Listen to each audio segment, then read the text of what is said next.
When it comes to side-by-sides, I wouldn't say that Yamaha's main identifier is performance. Yeah, I know, YXZ performance side-by-side, and an innovative one at that. But every other side-by-side in their lineup, even ones touted as performance trail models, have fallen short of our performance expectations. So you'll have to forgive me if when the Wolverine RMAX 1000 was released, I was a bit skeptical. I've heard all the same marketing hype lines from them before. You know the saying, once bitten, twice shy? That applies to my expectations of the RMAX.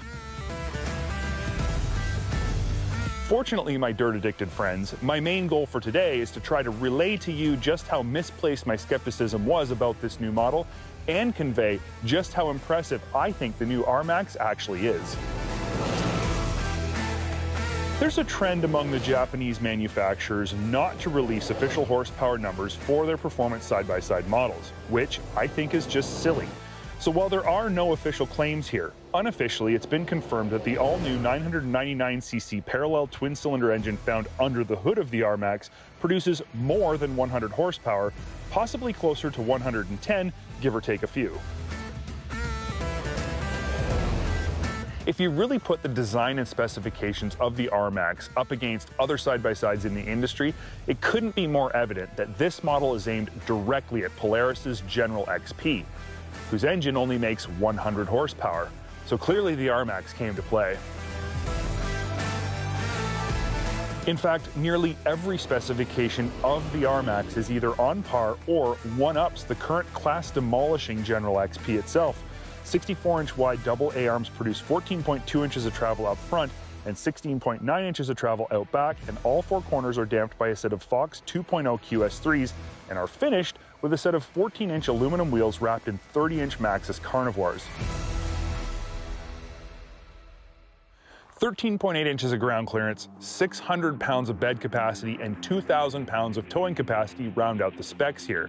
Speaking of bed capacity, just like the General, the RMAX includes a full-size dumping cargo bed with one-hand tailgate. In the US, the RMAX comes in 3 flavors and in both 2- and 4-seat configurations. There's a base model, the XTR like we have here, and the limited edition. In Canada, we get only the base model and an SE model, which is identical to the US's XTR. Why it's not called an XTR in Canada is completely beyond me. The XTR, or SE in Canada as it were, includes a few upgrades over the base model, most notably of which is Yamaha's D-Mode multi-throttle profile system that includes 3 different throttle modes: Sport, Trail, and Crawl.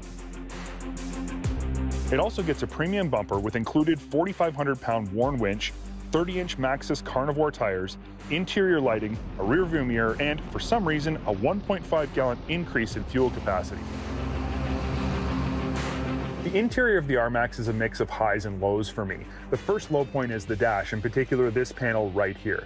Now I know this space is reserved for the upgraded display on the US-only LE model, and it does hide a small cubby space behind it, but the door itself just looks unfinished. I think this door could have been better executed. The second interior gripe both AJ and I could not come to terms with: the roll cage mounted shoulder bolsters.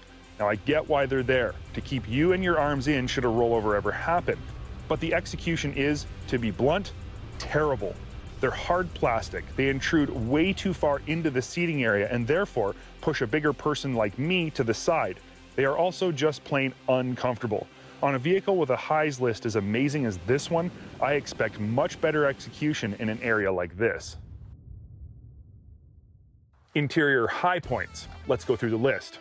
Excellent seats. They're well bolstered, comfortable, and supportive. A great steering wheel that's really grippy, the industry's best adjustable grab handle, really nice door setup, and an innovative feature that I cannot believe nobody has thought of before now. Soft padded touch points for both of your knees to rest against while driving. My knees get banged around and bruised up pretty good in nearly every other sport or sport utility side-by-side I've ever driven. Here, they're treated like royalty. If you think this is a small point, you are dead wrong. So overall, a winning interior in my opinion. But what about how it performs? This truly is the big question and the area previous Wolverine models have fallen short for me. Let's start with performance and the 3 different throttle modes. First is Sport mode. Now throttle response here is very jumpy, too jumpy. It's nearly impossible to be smooth with the throttle, especially if the terrain is bumpy. In the dunes, maybe it would work fine, but anywhere else on the planet, it needs to have the initial throttle tip-in softened up quite a bit.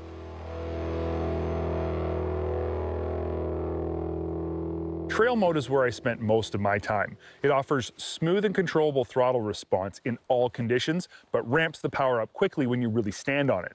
It's great. Crawl mode is great for, shocker, crawling. It softens throttle response big time and filters out any jerky foot movements when you're getting tossed around in the rocks, allowing for buttery smooth throttle inputs.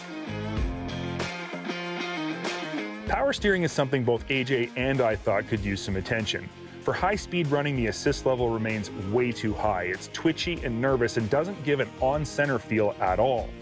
In the trail or in the rocks, it is perfect, which leads us to wonder, why couldn't the power steering assist level change as you change the D-mode throttle settings? Suspension is, again, not as well suited to high-speed riding as it is to trail riding and crawling. At high speeds, the RMAX feels a bit top-heavy and has an above-average amount of body roll. You can still rip it hard, but compared to a general, it doesn't corner anywhere near as flat. On the trail, though, the suspension is phenomenal. On the trail, as the speeds get higher and higher, the suspension just seems to work better and better. It's plush and provides an incredibly smooth ride, but it feels bottomless, as evidenced by the fact that I didn't bottom it during our testing. Not even once, no matter how hard I tried. We think QS3s are awesome, and these ones are excellent, but are tuned a little on the stiff side in my opinion. The soft setting should be softer, and the current soft setting should be the medium setting. But other than that, the RMAX rides fantastic on the trail. Likewise, in the rocks, the softer suspension settings allow maximum articulation. Paired with those awesome 30-inch carnivore tires, the RMAX is a borderline rock crawler. To summarize this longer than average review, I want to state what type of rider I think the RMAX is best suited for. If you're the type of rider who sticks mostly to high-speed fire roads or smoother, wider trails, the RMAX is fine, but there might be better options for you. But if you're the type of rider who spends most of your time on regular trails with rough sections, some mud, and some rocks, I'm going to make the very bold statement that I don't think there's a better side-by-side on the market right now that also offers the functionality and utility of a dumping cargo box. The RMAX is it.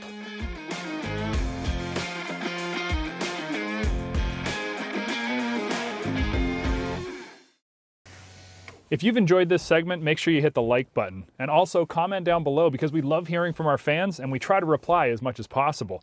And also, make sure you subscribe because here at Dirt Trax, we've always got cool stuff coming your way.